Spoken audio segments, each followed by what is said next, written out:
Bonjour à tous. Alors voici une question un peu complexe de raisonnement-argumentation. Voici l'énoncé.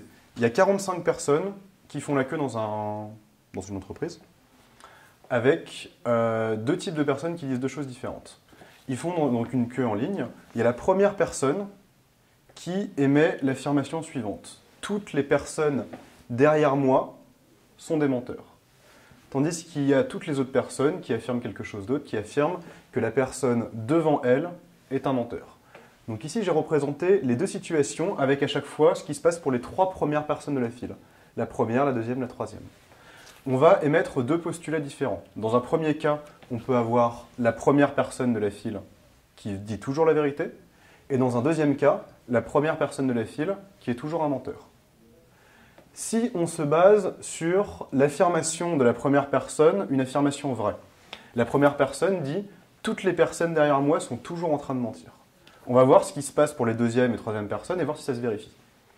La deuxième personne, elle dit quelque chose. Elle dit « la personne devant moi est toujours un menteur ». Or, on vient de le voir, la première personne dit la vérité, c'est ce qu'on suppose. Rappelez-vous de ce principe logique-là. Si quelqu'un dit d'une autre personne qu'il ment alors que lui-même est un menteur, celui-là dit la vérité, et inversement. Donc, cette personne-là est un menteur. F pour faux. Maintenant, si on analyse la situation de la troisième personne. La troisième personne dit quoi? Dit toujours la même chose, c'est-à-dire la personne devant moi est un menteur. Or, effectivement, on vient de le voir, la deuxième personne est un menteur. Ce qui fait que la troisième personne dit une chose vraie.